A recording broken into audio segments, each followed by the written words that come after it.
हे माँ लक्ष्मी, बहुत जल्द दिवाली आ रही है, हम पर थोड़ी कृपा करना। बहू, हर समय माँ लक्ष्मी के सामने हाथ फैलाने से कुछ नहीं होगा। माँ लक्ष्मी ने तो हमसे मुंह ही मोड़ लिया है। नहीं माँ, इस बार माँ लक्ष्मी को हमारे घर आना ही होगा।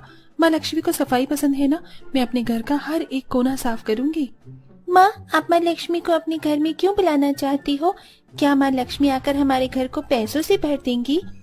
पता नहीं बेटा, पर मुझे अपनी माँ लक्ष्मी पर पूरा भरोसा है। इस बार वो मुझे निराश नहीं करेंगी।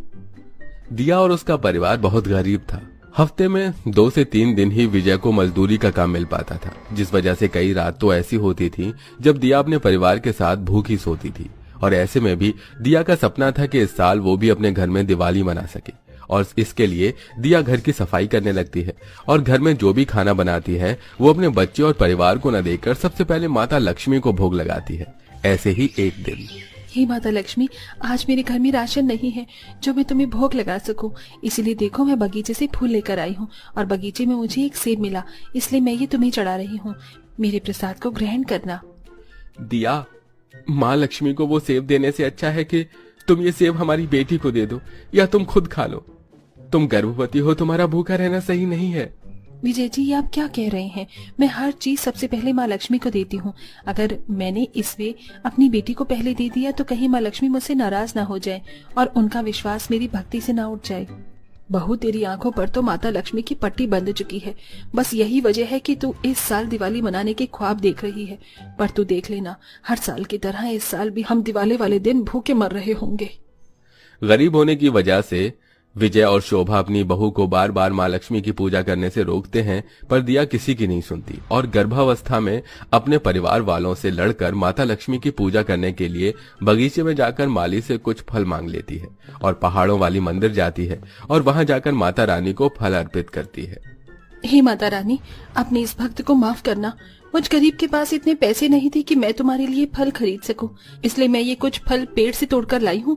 पर हाँ, मैंने ये फल चोरी नहीं की। मैंने ये फल माली से बात की थी और उसके कहने पर ही मैं ये फल तोड़कर लाई हूँ। हे माता लक्ष्मी, मेरे प्रसाद को भोग लगाओ और इस दिवाली मेरे घर आओ। देवी लक्ष्मी, तुम्हारी भक्त दिया कब से तुम्हें पुकार रही है, तुम उसकी पुकार क्यों नहीं सुन लेती? आखिर वो भी तो तुम्हारी भक्त है। क्या तुम नहीं चाहती कि तुम्हारी एक गरीब भक्त दिवाली वाले दिन तुम्हारी पूजा करके और दिवाली मना सके? नारायण जी, आप तो जानते हैं मैं किसी के भी घर ज्यादा दिन नहीं रुक सकती। मेरा तो काम ही है वहां जाना जहां साफ सफाई हो और लोग मुझे सच्चे दिल से बुलाए। और जब मेरी भक्त मुझे पुकार रही है तो मैं कैसे नहीं जाऊंगी। पर वहां जाने से पहले मुझे दिया की कुछ परीक्षा लेनी होगी।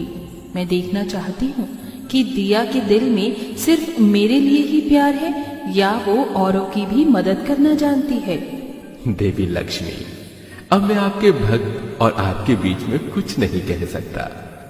माता लक्ष्मी दिया की परीक्षा लेने के लिए एक बूढ़ी साधु का रूप बनाकर पृथ्वी लोक पर आती हैं और धनतेरस वाले दिन जहां सभी लोग दिवाली की शॉपिंग कर रहे होते हैं तो वहीं बेचारी गर्भवती दिया अपने पति के घर आने का इंतजार कर रही होती है। माँ जी, अब तक विजय जी पैसे लेकर आए क्यों नहीं? मुझे तो बड़ी चिंता सता रही है उनकी। हे माता लक्ष्मी, मेरे पति की रक्षा करना। दिया, मैं आ गया और देखो इस बार मैं राशन नहीं तुम्हारे कहने पर पैसे ही लेकर आया हूँ। आज मुझे काम के पूरे 100 रुपए मिले हैं।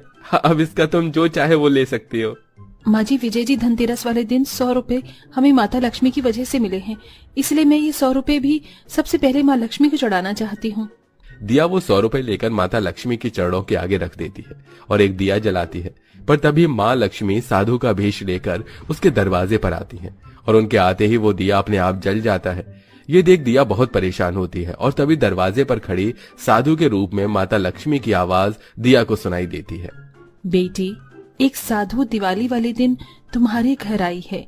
मुझ गरीब साधु को कुछ खाने को दे दो या कोई भिक्षा दे दो। माफ करना साधु माता, हमारे पास आपको देने के लिए कुछ भी नहीं है। हाँ साधु, मुझे आज ही 100 रुपए मिले थे, उससे हम दिवाली मनाते पर वो भी जल गया। अब हम आपको कुछ नहीं दे पाएंगे। नहीं साधु माता, मैं आपको खाली हाथ यहाँ से नहीं जाने दूंगी। आप मेरे घर में चलिए, मैं आपको भिक्षा तो नहीं पर खाना जरूर दे सकती हूँ। माँ, तुम तो कह रही थी कि हमारे पास राशन ही नहीं है, तो फिर तुम साधु माता को खाना कैसे दोगी? बहू बस एक मुट्ठी चावल है और तो वो भी। हाँ माँ जी, मैं घर आए साधु माता को खाली पेट नहीं जाने दूंगी। बेटा घर में एक मुट्ठी चावल रखा है, मैंने सोचा था कि मैं ये चावल बनाकर तुम्हें खिलाऊंगी, पर बेटा हमारे घर में साधु माता आई है, अब मैं ये चावल साधु माता को देना चाहती हूँ। अब दिया साधु के रूप में माता लक्ष्मी को अपने घर में बुलाती है और एक साफ स्थान पर बिठाकर एक मुट्ठी चावल बनाकर उन्हें खाने को देती है। पर साधु माता के रूप में माता लक्ष्मी वो चावल पूरे घर में गिराकर खाती हैं, जिस वजह से विजय और शोभा परेशान हो जाते हैं। पर दिया ये देखकर भी शांत रहती है और खाना खाने के बाद साधु के रूप में माता लक्ष्मी दिया से कहती हैं, बेटा मैंने ये खाना तो खा लिया, पर मैंने प्रतिज्ञा ली है 1 साल तक मैं हाथ नहीं धोऊंगी। अब तुम ही बताओ मैं ये हाथ कैसे साफ करूं? कोई बात नहीं साधु माता, आप अपने हाथ मेरी साड़ी से साफ कर लीजिए। पर बेटा तुम्हारी साड़ी तो बहुत गंदी है, अगर मैं तुम्हारी साड़ी से अपने हाथ साफ करूंगी तो मेरे हाथ और गंदे हो जाएंगे, और मैं एक साधु हूँ और गंदगी मुझे पसंद नहीं। अगर ऐसी बात है साधु माता तो आप मेरे बालों से अपने हाथ साफ कर लीजिए। दिया की ये बात सुनकर माता लक्ष्मी बहुत खुश होती है और वो दिया के बालों में अपने हाथ साफ करके वहां से चली जाती है। जिसके बाद दिया और उसका पूरा परिवार उदास बैठा रहता है और देखते ही देखते 2 दिन बीत जाते हैं। और दिवाली वाले दिन जब दिया की आंख खुलती है तो वो देखती है कि माता लक्ष्मी के चरणों में उसने जो 100 रुपए चढ़ाए थे वो 10,000 के रूप में तब्दील हो चुके थे। और साधु माता ने जहां जहां खाते हुए खाना गिराया था उन सभी जगह पर सोने के सिक्के पड़े हैं, और तो और दिया के बाल सोने के परांदे से बंधे हुए हैं। ये सब देखकर दिया और उसका पूरा परिवार हैरान हो जाता है। बहू हमारा ये झोपड़ी जैसा घर कितना सुंदर हो गया, और देखो घर में कितने सारे सोने हैं, और माता लक्ष्मी के चरणों में जो 1000 का नोट रखा था वो तो अचानक 10,000 हो गए, और तेरे बालों में ये सोने का परांदा, ये सब देखकर मुझे तेरी श्रद्धा पर पूरा यकीन हो गया है। हो ना हो तेरी सच्ची श्रद्धा भक्ति से खुश होकर माता लक्ष्मी हमारे घर आई थी। हे माता रानी, तू हमारे घर आई और हम तुझे पहचान भी नहीं सके। आज दिवाली का दिन है, आज मैं तेरी पूजा बहुत अच्छे से करूंगी, और आज तेरे दर्शन पाए बिना मैं अपनी पूजा नहीं रोकूंगी। आज तुझे मुझे अपने दर्शन देने ही होंगे। इस तरह दिया उन सोने के सिक्के और पैसों से दिवाली की तैयारी करती है, जिसके बाद दिया का पूरा परिवार नए कपड़े पहनता है और अपने घर को सजाता है। घर में रंगोली बनाते हैं, और रात में जब माता लक्ष्मी की पूजा करने के समय आता है तो दिया तब तक माता लक्ष्मी की पूजा करती है, जब तक माता लक्ष्मी स्वयं उसके सामने प्रकट नहीं हो जाती। दिया मैं आ गई हूँ, और मैं तुम्हारी इस भक्ति से बहुत खुश हूँ, इसीलिए मैं तुम्हें आशीर्वाद देती हूँ। मैं हर दिवाली तुम्हारे घर आऊंगी, और तुम चिंता मत करो, मैं हमेशा तुम्हारे साथ रहूंगी। माता रानी तेरे दर्शन पाकर मैं धन्य हो गई, अब तो मुझे पूरी जिंदगी भी भूखा रखेगी तो मुझे मंजूर है। हे माता रानी, मेरी बहू की श्रद्धा भक्ति से तू खुश हुई, पर हमें माफ कर दे, हम हमेशा दिया की भक्ति के बीच में आते रहे। शोभा ये सारी मेरी ही लीला है, अगर तुमने अपनी बहू को रोका तो वो भी मेरी इच्छा से ही रोका था, इसलिए तुम सब चिंता मत करो, मेरा आशीर्वाद हमेशा तुम्हारे साथ रहेगा।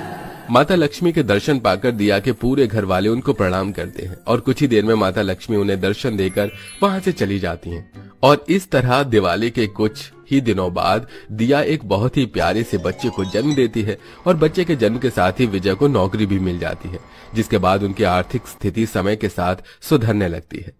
आशा है कि आपको कहानी पसंद आई होगी, पर क्या आप जानते हैं कि दिवाली के दिन लक्ष्मी माँ हमारे द्वारा कौन सा काम करने से रूठ कर घर से चली जाती है? कमेंट में बताना बिल्कुल मत भूलिए।